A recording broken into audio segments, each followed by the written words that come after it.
అందరికీ నమస్కారం. రాక్షస ప్రభుత్వాన్ని సాగనంపడానికి సిద్ధమా?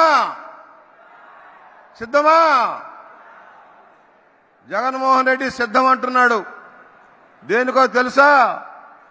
తండ్రి హయాంలో దోచుకున్న డబ్బుకి మూల్యం చెల్లించుకోవడం కోసం చెంచల్ కూడా జైలుకి వెళ్ళడానికి సిద్ధమని చెబుతా ఉన్నాడు. ఈ 5 సంవత్సరాల్లో ఆంధ్రప్రదేశ్లో దోచుకున్న డబ్బుకి రాజమండ్రి సెంట్రల్ జైలుకి వెళ్ళడానికి సిద్ధమా అని చెబుతా ఉన్నాడు.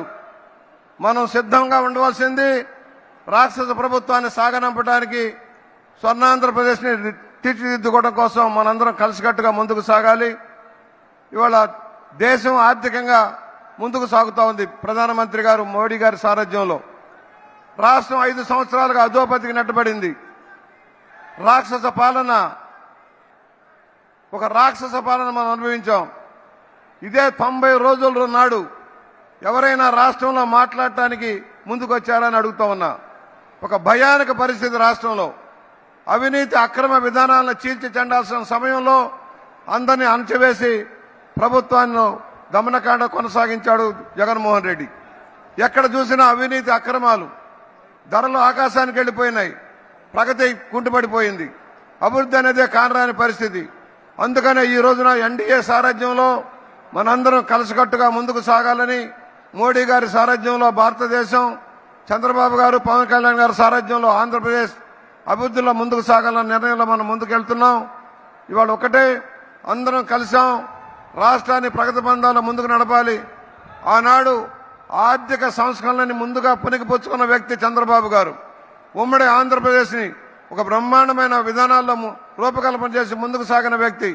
స్వర్ణాంధ్రప్రదేశ్ దిశగా దారి చూపించిన వ్యక్తి చంద్రబాబు గారు. అలాంటి పరిపాలనకి 5 సంవత్సరాలుగా ఏ విధంగా కుంటుపడ్డామో, రాష్ట్రం ఏ విధంగా నష్టపోయిందో మనం చూసాం. మన రాష్ట్రాన్ని మనం బాగు చేసుకోవాలంటే కేంద్ర సహకారం అవసరం. ఇవాళ తమిళు ఈ రాష్ట్రంలో అవినీతి పరాకాష్ఠకు చేరిందా లేదా? సామాన్యుడి బ్రతుకు బుగ్గయిందా లేదా? దళితులకి, మైనారిటీలకి అందరికీ దగా జరిగిందా లేదా? ఆర్థిక ప్రగతి లేకుండా పోయిందా లేదా? ఆలోచన చేయాల్సిన సమయం. నీతివంతమైన పరిపాలన రావాల్సిన అవసరం ఉంది.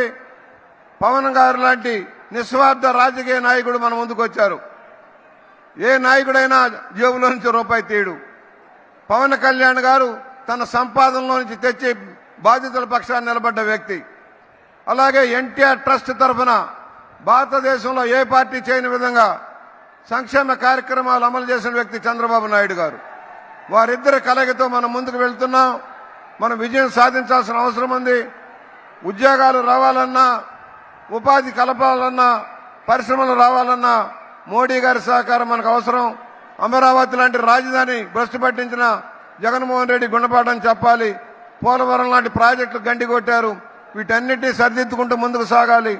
ఆర్థిక ఫలితాలు పేద ప్రజల సంక్షేమానికి వెచ్చించాలంటే కలిసికట్టుగా ఉమ్మడి ఫ్రంట్ విజయం సాధించాలని కోరుకుంటూ, తెలుగుదేశం పార్టీ తరఫున నేను, అదేవిధంగా పార్లమెంటుకి శ్రీమతి పురంధేశ్వరి గారు, మేము ఇక్కడ రాజమండ్రి రూరల్లో పోటీ చేస్తూ ఉన్నాం. సోదరుడు దుర్గేష్ గారు నిడదవోల్లో, వెంకటేశ్వరరావు గారు కోవూరులో, వెంకటరాజు గారు గోపాలపురంలో, బలరామకృష్ణ గారు రాజానగరంలో, అలాగే రామకృష్ణారెడ్డి గారు అనపర్తిలో అందరికీ విజయం చేకూర్చమని కోరుతా ఉన్నాం. గుర్తులు వేరైనా ఐక్యత ఒకటే. మనందరి ఒకటే ఉద్దేశం.